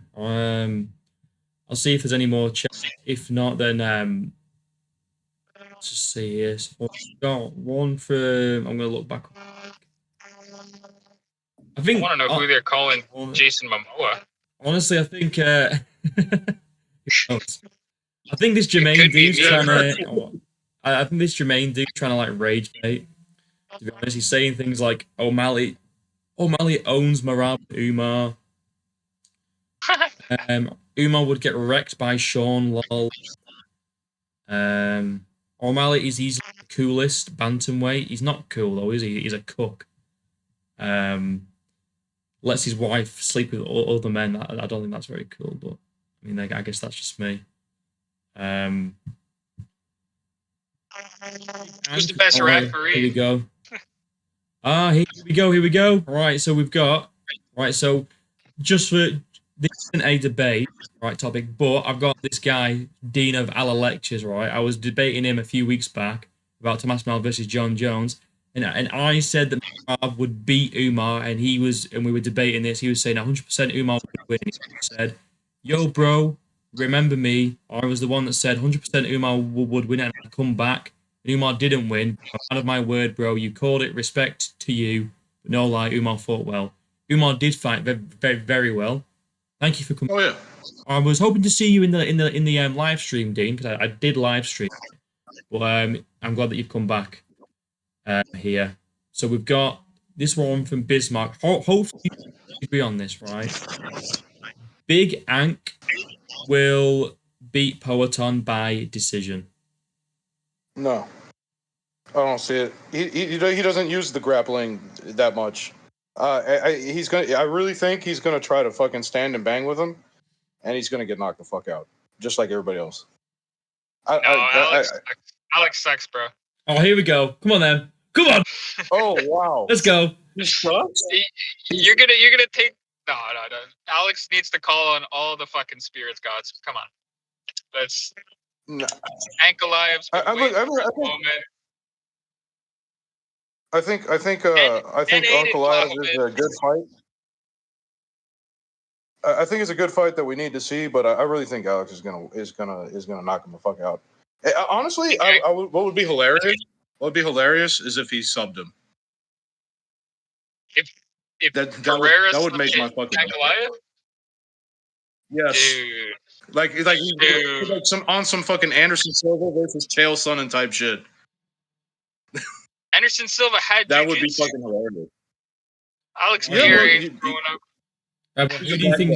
So it'd be hilarious to see it happen. Well, obviously, I don't think that's ever going to happen. But no, probably not. But so you think that Pereira's going to knock him out? Well, what do you think, Ben? How do you think the fight goes? Oh, Ankalaev by decision for sure. I think if Ankalaev mixes it up a little bit, he can easily stay in there. Here's the problem. Okay, ego is a hell of a drug. What's hell of a drug? See, you don't want to go outside. Ego. Sorry, my cat's bugging me to go outside, and let me show you something. I told you where I'm at. All right, Louisiana. Right. Look at this shit. Bro, I'm in Canada. Looking ridiculous. Yeah, well, imagine if you had a Category 4 hurricane. That's what this is, right, bro. I have no sympathy for Florida and fucking Louisiana. They get hit by hurricanes every fucking year. Listen, right, I was on live the other night, right, and I had my back door open, and it was 1 degree. It was freezing, right? 1 degree. It's colder than that here. Nah, bro. Fucking listen. Pete doesn't even know what a Celsius is. Oh, he thinks Celsius is it's literally negative degrees Celsius out here. What are you talking about? Well, listen. You know they teach us Celsius in school, right? That's just a meme. You know, bro. I've talked to Americans before. To Americans before. No. Most of us are pretty stupid. All right, sure. All right, let's get right. We're kind of retarded down here. All right, but not all of us. Let's get back on the topic. Fucking sell. What was the topic? Oh yeah, Alex Perez. Sell this and shit, bro. right? Yeah, go on. Absolutely not. Absolutely not. He's a scrub. He's gonna get call checked. It's over. No, Ankalaev has. He's got that plot armor, bro. He's got to do it. Big Ank. No, see, because what's going to happen is he's going to pull out of the fight because something. I don't know. Because of Ramadan, maybe. Because doesn't Ramadan start in March? That was the concern, was that he wasn't going to do the card because of Ramadan, but I guess he's going to do it. He's just going to be on weight. He's just going to be on weight, bro. It's going to be an easy weight cut. That's what that means. My main. I mean, like, That's what it should mean, but it also might mean he's like malnourished and has bad cardio, and then gasses himself out trying to win the second round, and then gets knocked the fuck out in the third round. Hey, you know me? I've actually predicted the same thing, round 3 KO. So and listen, Ben, I was right about everything on that fucking card. So it's really not that I think Ankalaev doesn't have the skills. It's that I think Alex is going to make him fight enough of Alex's fight for Alex to get the job done. And then because that's a lot of what Alex does is he plays a mental game and challenges people mentally to a pissing contest. And you're not going to win a pissing contest against fucking Alex Pereira unless you've already fought him fucking 3 prior times, and you hit him with a real perfectly planned, executed counter left. You know what I mean? So I really think he beats him on the I don't know, man. Ankalaev, I think people underestimate his striking. No, I mean, like, that's the thing, is that like his striking is good, and I think he's going to want to try to like prove that. And I just think Alex is that much better on the feet. Yeah, I don't. And I think he's been working on his defensive grappling too. I think he's been working on his takedown defense and his stand-ups. I would be very surprised. He just hasn't had an opportunity to show that off. I'd be very surprised if Pereira hasn't been working on his takedown defense, considering he trains with Glover for a start. Exactly. And exactly. To be honest, that's one of the main factors in my prediction. There is that he's trains with Glover. Yeah. I mean, I think. Even if I think that's why Reyes is starting to surge back too, is because he's been training with Alex. Oh, is it? Oh, okay. Just a side note. I didn't realize.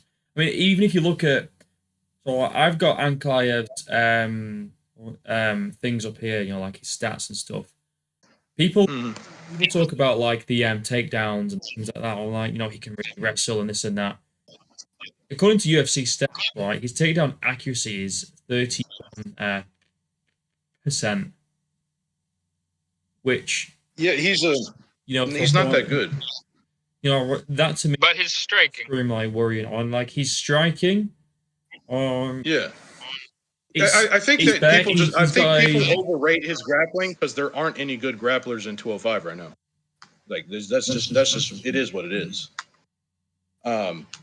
His grappling is overrated because 205 is a puncher's league.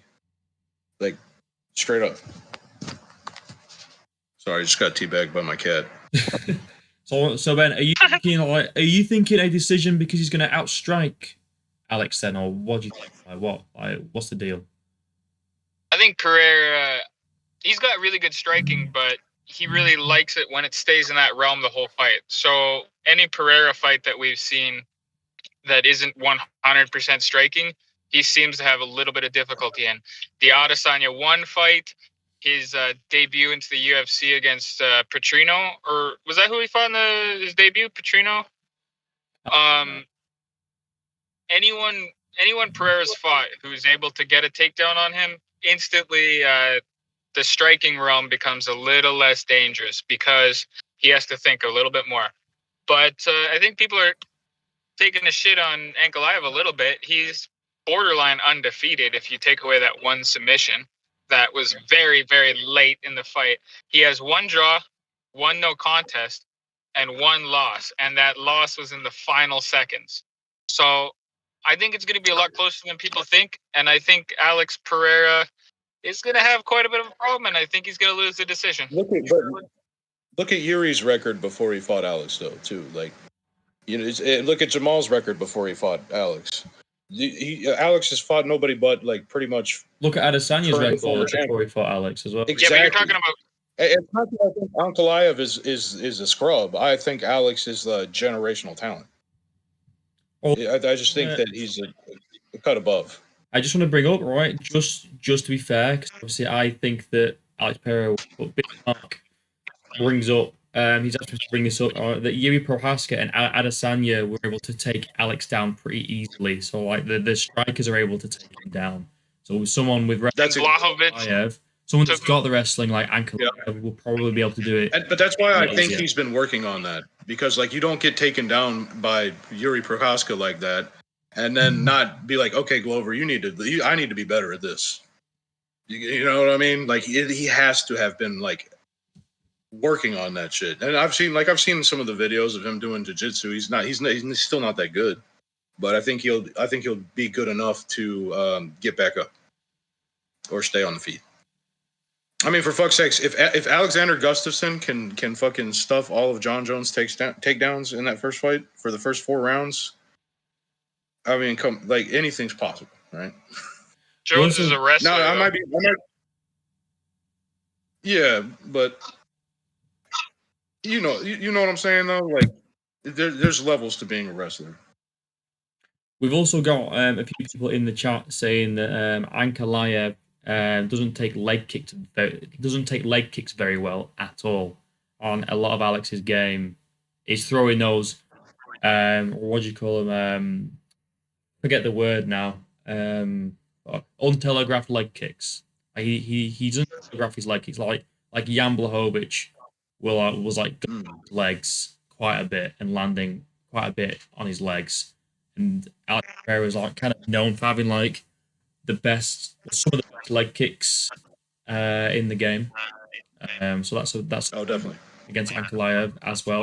And I guess you could counter that by saying, if he does feel danger with the leg kicks, he's just probably going to shoot a takedown and take him down. So, but if he gets too predictable with the takedowns, he can just get impact need.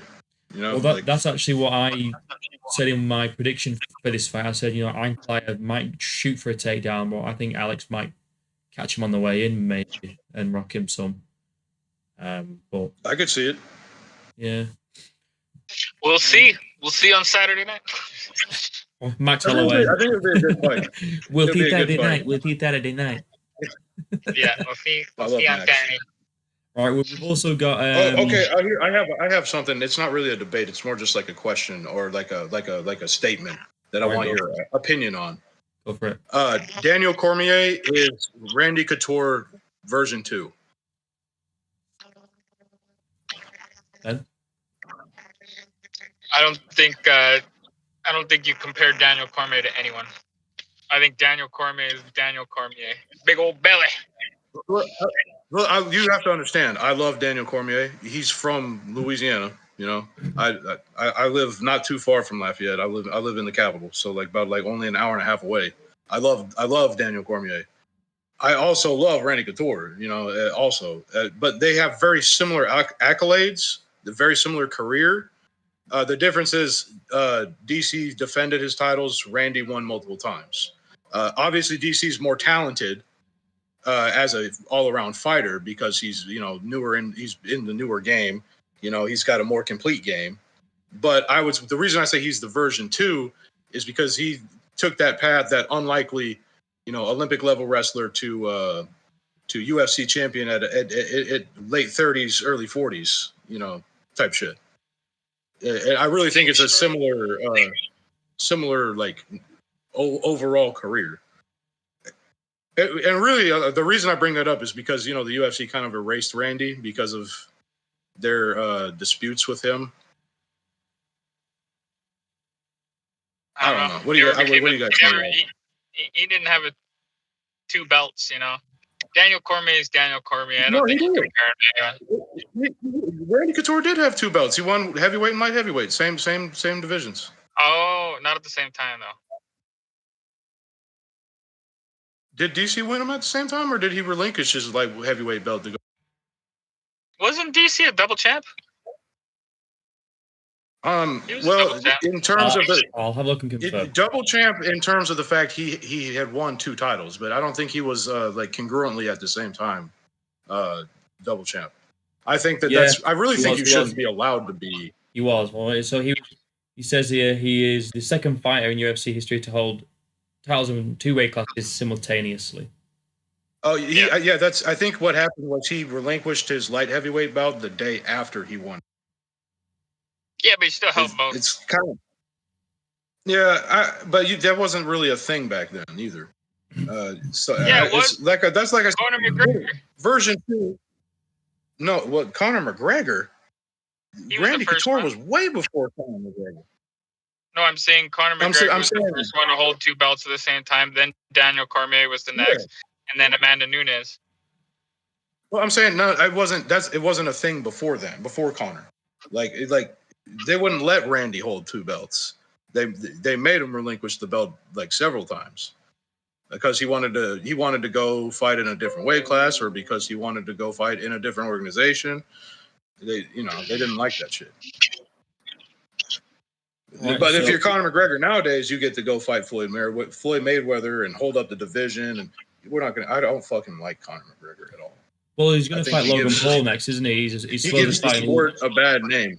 Oh yeah, he's supposed to fight Logan Paul next in a fucking boxing match in India or something, which is insane to me. It's a downfall. It's unbelievable. I might have to do a whole thing about like the downfall of this man. It's fucking ridiculous. I want Conor McGregor to fight the inside of a wood chipper. Oh, my boy! All right. Well, moving on to this. Honestly though, like I would love to see Conor McGregor get beat up by John Jones. I think he earned it. Well, I think if Conor comes back, he should fight he should fight like a top lightweight to really get him beat the fuck out. I would love to watch Dustin kill him again. Oh yeah, 100%. Right, so we have this question from Dean at Ala Lectures. You guys might agree on this. Well, you might have the same answer. Who's pound for pound, Islam or John Jones? Oh, right now it's got to be Islam. I mean, Islam. All right, well there we go then. Like if you ask, if you ask me, it depends on who's fighting next month. If you ask me like, what's the greatest pound for pound fighter like ever that's been the pound for pound, like the best pound for pound fighter of all time, I would probably go I would probably either go GSP or Jones. And it's not that I don't think Islam might be the best. It's that I have a bigger sample size with the other two. You know, that's really what it boils down to. So which was so? I really wish Armin hadn't thrown his back out eating Doritos or whatever. Well, he was supposedly he was trying to he pulled his back out trying to do some weird twisty shit for Nina drama. Yeah, he was on the bike, is what he said, and then his coach said he hurt his back in a sparring session. Then he said he hurt his back on the stationary bike. I think he missed weight, and Dana didn't want to, or either he missed weight or he popped, because they don't have to disclose when they pop for PEDs anymore.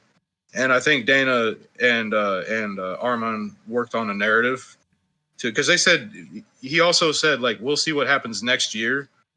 When he has to work his way back up to a title shot. It's just it's a little weird. Yeah, it's disappointing because I really wanted to see that fight. Yeah, same. I heard on I don't remember what channel it was now, or Young and Faded MMA or whatever it's called. Apparently, Arman was asking for $800K on pay-per-view for that fight. I don't know how true that is, but if that is the case, apparently it's because he said he was injured or whatever, but apparently he was asking for for $800K on pay-per-view points. Dana seems to think that he was asking for that so that Dana would basically say no and pull him because he didn't want to fight. I don't know how true that is, but I kind of did the speculation thing a second ago. I don't like to speculate about that kind of they're trying to price themselves out, because in reality, when it comes down to the brass tacks, they don't have sponsors, independent sponsors on their pants anymore. Okay, these guys need to make money, especially at the high level like that. When they're fighting, if you're fighting Islam Makhachev, you should expect to get paid. That's not unreasonable to me. Especially if you're one of his closest fights, it was your UFC debut. I really think it's either he missed weight or he wasn't going to be able to make weight, and they want to like give him an excuse, kind of. Mm. Or he popped. Before? Say again. Has Arman missed weight before? Yes.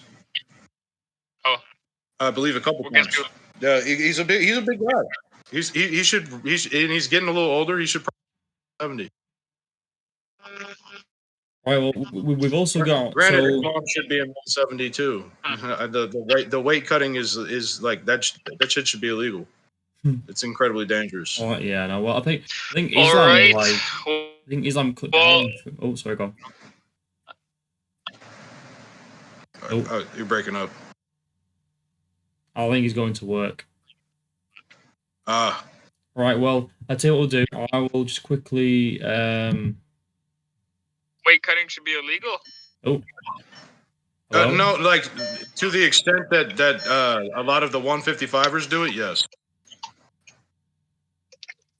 Cutting 30 pounds and that dehydrating yourself to that extent for competition is like it's just medically dangerous. Yeah, I agree. All right. Well, we got just. Are you? And I know that because like when I used to wrestle in high school, right? They don't let you do that. You have a strict chart of how much weight you can lose and how fast. They do like a hydration test and everything. Like it's fucked that they allow them to do that and then encourage it even. Yeah, weight cutting is fucking dangerous. Like if you looked at Islam on the scales for this past weekend, he looked like death. I think. Or I think from weigh-in to fight night. I think I saw a post earlier today about like the different weight from the weigh-ins to the fight night. I think Islam was on fight night was like 170 something pounds or something like that. Yeah, like 20 pounds of just.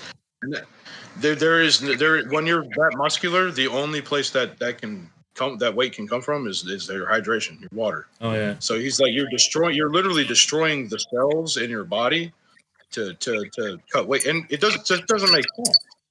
Like if everyone fought at their natural weight class, then there wouldn't be necessary to cut. What you're like you're serving a problem that you're creating. It's just a vicious cycle. So we'll do just one last quick topic because I think Ben's now, but a lot of the chat are talking about the versus Alex fight, and some are saying that they think that Jan and Ank fight. Some are saying that they think won. Some are saying that they think Jan won. And some people are saying that they think that Alex and the Jan fight was they thought Jan did enough to beat Alex in that fight. Any thoughts on that about the Alex Pereira and Jan Blachowicz fight? Because I know it went the full. I think they were both close. I don't really remember either one of them too well because they were just a little boring in my opinion. Not boring, but for that level of fight, it didn't grip, if that makes sense. And that's weird to me because I'm a grappler, like I love watching high level grappling, but at the higher weight classes, it just never really looks good. Yeah, which is ironic because I'm a big old dude, so. Right. I don't know. They were close fights. They Yeah. could have gone either way both times. Yeah, definitely. And that's one of those things. Like I think honestly, if Jan wins his fight, that next fight, I think maybe he could skip Yuri and go straight for a title fight. Especially if the fight against Ankalaev is close. Especially if Ankalaev wins, I think Jan should get the shot at, because he's motherfucker's getting old. You give him a title shot. Fuck it. They're not going to do that, but they should. Yeah, I mean, I can see him doing that. I mean, especially since Yuri's already lost twice. Or, he'll obviously just lost to Yuri. Like, I can see him giving Blachowicz the next title fight. Right. And I think Jan Blachowicz is an easier fight for Yuri than Alex. I think that's kind of like that would be the best way to like handle Alex moving up to heavyweight. It would be to have that succession. I don't really necessarily think that's going to be how it plays out, but that would make the most sense. Oh, here at heavyweight is a fun topic, that's for sure. Yeah. How did he do? Do you guys think? Oh, I think he's good enough, but like the top 5 will be really tough matchups, and he'd probably lose to Jones and Aspinall. But I think Pereira could knock some guys out in the lower 5 to 10 in the division. I feel like Curtis Blades might fuck him up. Oh yeah, because he's top 5. Yeah, and I might get hate for this. I think Cyril Gahn might. It's a good striking matchup. I'd love to see it. Volkov versus Pereira would be an epic fight. Volkov and Pereira. That's the fight that I want to see, and I think they're gonna. They were hyping that fight. Yeah, not rumored. not it was rumored like a week or two ago. I think. I think Pereira could beat Volkov somehow. He could win. He could win. I think it's crazy to say this because Volkov's a bigger guy. I think Alex has better knockout power. Oh yeah. What about against? What about I don't necessarily see him knocking Volkov out, but it's not out of the realm. Oh, I think. Sorry, go on. I think Pereira could knock anyone out in any fight ever. He could knock anyone out. I don't necessarily think he wins every fight ever. Obviously, he's not. I don't think some people think he's God or some shit, which is weird. Ain't nobody God, man. God's God. He's just a really fucking good kickboxer. Yeah. All right. Well, I think what we'll do is we'll call it that because we've been gone for nearly 2 hours. Less of a debate, more of just a fun discussion. To be honest, I mean, I had a good time. People have been active in the chat, which is good. We are still definitely going to try and set up that debate with you and Ricky. I'm looking forward to that. Yeah, he's just ill tonight. Like he's ill quite regularly. So and when he gets ill, I can't look, man. I had to reschedule. I can't say anything. I'm not gonna call a guy a duck. No. Well, it's just so annoying because it's kind of it seems like the Conor McGregor Michael Chandler fight. It's like, it's gonna happen. Well, no, actually, oh wait, yeah, it's gonna happen now. Oh no, wait, no, it's not gonna happen now. So Tony Ferguson versus Khabib type shit. Yeah, it is. Yeah, well, but we'll I'll make time, man. I'll make time. Round about the same time as tonight, and that will be a debate because he's like very anti John. Yeah, his legacy is a lot of people are very anti John Jones these days, and I understand why. Yeah. Well, that one will be quite. I think that one will be quite. I see. That's why I didn't want to get into John Jones in this episode here because I didn't want to let too much of my sauce go. And I've already revealed a little bit too much of my information. I gotta do some more research. Don't reveal your sauce, bro. Well. I've been speaking to Ricky because we are friends like outside of this. A impartial party, and he says, "Oh yeah," thing that he knows exactly what you're going to come out with, and he's already got arguments for all of it. So I'm ready. Well, I know what he's going to say too. Yeah, we know what both sides of the argument are. Yeah. And it really, at the end of the day, I really don't think either one of us is going to convince anybody. It's going to come down to personal bias, But it's going to be a fun debate anyway. 100%. We are gonna get it. We are definitely gonna get it done. I've asked him, can he do, and he said he'll let me know. All right, we'll try and aim for next Sunday. I'm not gonna confirm anything.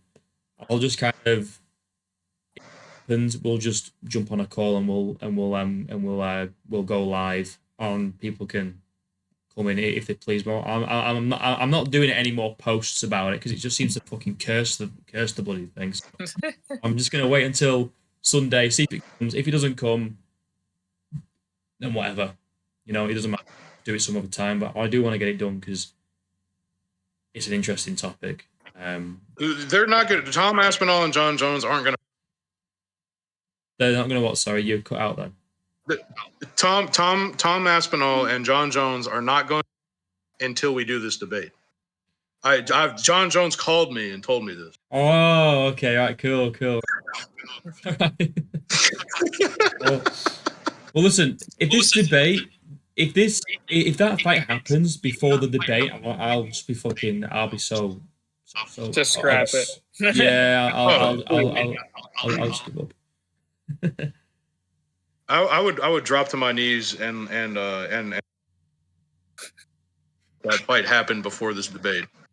Absolutely. Well, it means the fight happened. So, I will do my best. If not, like if it turns out that that he is like sick or next week, I mean, I'm happy to get you back on and maybe debate something else. Hopefully, nothing too last minute, so we can actually get a debate with like an opposite viewpoint. You know what I mean? Because I kind of just had to kind of do this kind of quick. I kind of felt like Dana White, Money Moicano, like, hey, I need you to jump in real quick, so he was yes, like, sir. Yes, and then sir. and then Ben was like, show me the money, Bitcoin, my brother. Bitcoin. Yeah. I got paid for this meat. Right. So really? yeah. Right. So I'm gonna call that's it. Unbelievable. I paid to be on here, actually. Yeah, he just gave the money from you to me. Well, let's call it here. Well, thank you both of you. Thanks both of you for joining. It's been a nice conversation. Thank you for all the chat's been kind of having their own debate of their own over here about like Umar and Marab and all sorts of stuff. Like people saying,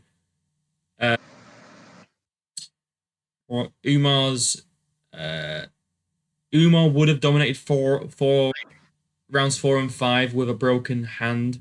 I also think it's pretty 1, 2, 3, and arguably 4 on damage. That's by MMA non-experts. I mean, the name checks out. Casually. There's an old phrase that says, "Go watch a monster truck show," because you obviously don't appreciate the sport. Oh, yeah. You saying that to Bromo? No, I'm talking about the guy who commented that. MMA non-experts saying that Umar would have dominated rounds 4 and 5 without a broken hand. I think it sounds like he's saying that the broken hand is the only reason why he lost. But he's ignoring. Yeah, no, that's retarded. He's ignoring the fact that Marab came in with an injured leg, and Umar still couldn't really take him down that much. That's. He should be watching Monster Truck or Bare Knuckle Box or Misfits. Yeah, Darren Till, brother. I mean, he did really well. He did. Did you see that I was about to follow that? I don't know if you know who he is. Or no. He's a yeah, for you guys. You can say football. I know what you're talking about. Well, so he's a football player over here. He's like fucking 50 or some shit. In KSI, he got in the ring with KSI, and KSI was like trying to square up to him. Like, oh yeah, you want to fight? And it's like, why are you fighting a 50-year-old retired football player, bro? Yeah, and he was making crazy comments. because steak is going to pay them millions of dollars. That's me. We have a we've got a response from MMA non-experts to your comment of go watch Monster Trucks. Right? Are you ready? Right. Yeah, let's hear it. Fuck you, Hill Billy. Keep counting your. That's not even right. We don't even have hills down here. Learn some fucking geography. Well, fuck you. An American talking about geography is cute. Keep counting your failed takedown attempts. You know, like, what if I'm a geography major for real? I think a geography major from America is still pretty low IQ, probably. What is a hillbilly, by the way? 'Cause for me, for someone from the UK, a hillbilly to me would be someone that sounds like you mean, like, you know, with like the accent. But obviously, I don't know what hillbilly really means, because obviously you say like we don't have hills around here, but what does it actually? So hillbillies are a specific subset of people that live in, like, say, like Kentucky, Tennessee, in the foothills of the Appalachian Mountains, and they, like, you know, they're like moonshiners and like just shit. Right. I'm from Louisiana. Like, I'm from the swamp. Okay, you could call me a lot of things. I'm actually from California originally, so I'm not really into that. I just sound. Come all the voters. I'm a little further left than that, actually, but you know, we don't have to get into that. Oh yeah, let politics out of this shit. Bro. I probably agree with some shit that you guys wouldn't expect me to, but like what? Go on. Yeah, tell us. Well, first and foremost, I mean, like, I'd fuck Kamala Harris. Like, you would fuck her? That's no, probably not. Oh, okay. He said fuck Kamala Harris, not I'd fuck Kamala Harris. Now Joe Biden, on the other hand, Joe Biden, on the other hand, he could get it. Tim Walz could get it. Joe Biden. Fucking hell. No, man, I don't know. Shit. Jeez Louise. What do you? No, I'm pro gun. I'm pro gun. I'm anti corporate doublespeak, which is what people used to call political correctness. I don't like liberals, man. But what conservatives don't understand is that they're just spicy liberals. Yeah, well, I honestly, in the UK, it's all getting a bit fucking daft over here. Like, people are getting arrested over like social media posts and. Yeah, see, we don't have that. We never had that in America. We just had people like shooting up like schools. Yeah, true. I mean, to be fair, America. And your buildings fall down. We don't have health insurance down here, so, like, you know, it's a little harder to. It's a little easier to be like a pretty far left. Well, at least we have like free healthcare over in the UK. I guess that's something. Well, yeah, see, like, that's communist shit over here. Like, but they hate that. Crazy, bro. Like, Canada and the UK. I've seen like hospital bills, how much it costs to like have a kid over there, and it's fucking nuts. Oh, dude, I was in debt for like the full. It takes 7 years for it to drop. I had, like, all I did was go into the hospital and have an MRI because I had a kidney stone, and they gave me a bunch of medication. They gave me some prescriptions, and that trip where I was in there for about 3 hours sent me back like $3,000. That's fucking. And I was never able to pay that shit off either. You know, like here, like my granddad's just gone in for a gallstone, and for free, just gets taken to the hospital. You know, gets treatment, taken care of. Like, if you get a prescription, sometimes you might need to buy the prescription from like a pharmacy or what. Yeah, but like it's. But how? And then how much do those prescriptions cost too? Like, ours for it, but until recently, insulin could cost like thousands of dollars a month for people with type 1 diabetes over here. It's people don't realize how bad it is here. I mean, diabetes, it it depends, but like diabetes, like the medication for diabetes, that's prescribed and paid for. So No, wow, you yeah, know, well, but like some prescriptions are like you'll go and you'll pay. So say like I don't know, well, it isn't like thousands. Like if you need like a specific medication prescribed by a doctor, they say go to pharmacy. I've never paid anything more than like I don't know, like a tenner for like yeah. any medication from like That's a pharmacy. that's that's what I know from my understanding. I've had a few from because I went to a very multicultural college, Hmm. and then I don't know. I'm not racist, so I just talk to anybody. So I know I know how it is in other countries, and that's part of what pisses me off about living here because we sent like $52 billion to Israel and all this money to Ukraine, but like you can't pay for our healthcare, man. Like Yeah, no, weird. it's crazy. Well, that's what I mean. It's like it's so see like so some of the shit that we look at doing over there, like sending all that aid and like not funding healthcare, that to us is fucking crazy. But then on the other side, it's like you see us, we get arrested for posting an offensive meme that someone gets sad about, and it's like I'm sure that's used like insane. And that's the problem with liberals is that they distract from having to act, because they can just point at like, oh, they want to make abortion illegal, and it's like, well, you don't really care. Hmm. You don't really care. Under the same. You're getting paid by the same people. But I digress. We say, yeah, Yeah, well, not important. politically correct MMA was just said that conservatives are the biggest threat to the US and that healthcare should be free for everyone.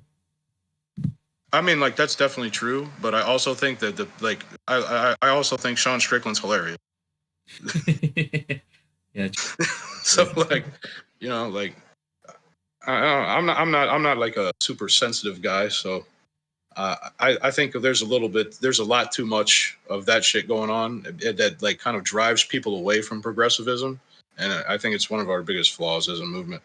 Is we alienate a lot of people just by being like super dainty and just like wimpy, Yeah. kind of lame in general. Right, yeah. But I digress. All right, well, I didn't expect this to turn into a political podcast or interesting conversations, but yeah, I am actually going to go now though because UK time it's 10:30 p.m. and I am up for work tomorrow at 6 a.m. So I want to get some sleep in. Thank you everyone for joining. Meet. We will get you back on. If not, with Ricky, we'll get you on next week, and I'll try and set something up. Give me some more topics that you. Brock Lesnar. I want if I'm not doing John Jones, I want to. What about Brock Lesnar? Okay, so it's a couple things really. I think if he didn't have diverticulitis, he would be in the GOAT conversation. Okay. I don't think he loses to Kane or really anybody. Maybe not the GOAT conversation overall, but definitely at heavyweight. I also think that I don't know. I just think he's underrated in general. Like even though his record is like pretty shit, I think he's underrated. All right. Well, if anybody wants to debate Brock Lesnar with Meat, feel free to shoot me a DM on Instagram, or in fact, I'll put my Discord username in the chat right now, and then you can add me on Discord.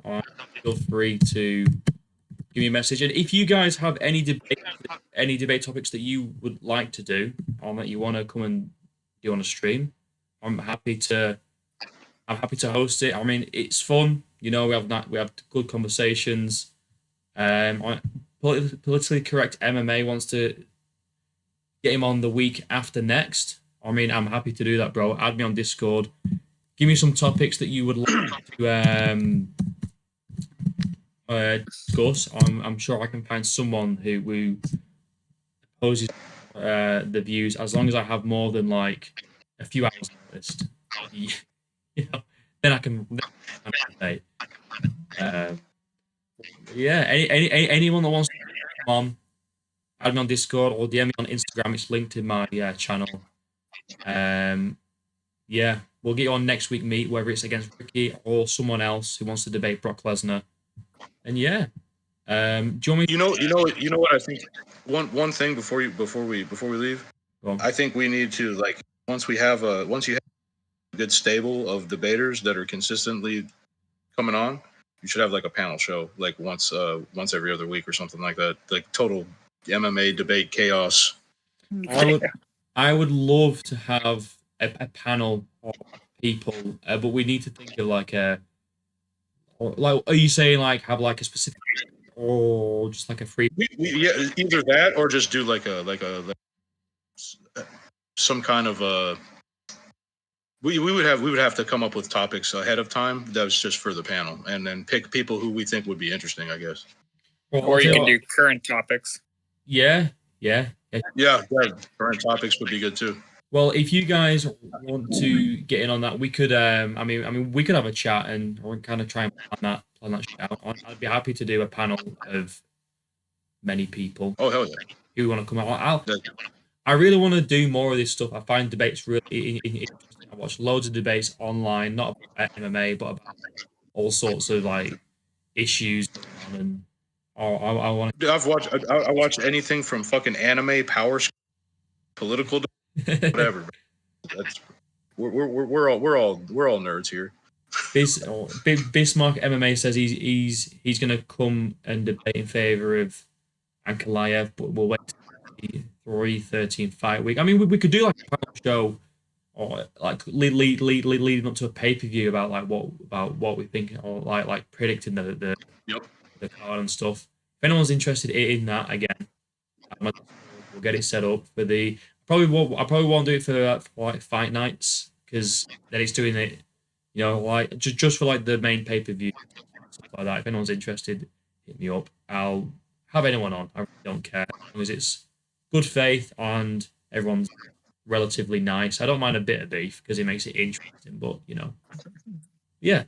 Anyway, I'm gonna go. Thanks, guys, for coming on. Have a good night, Bromo.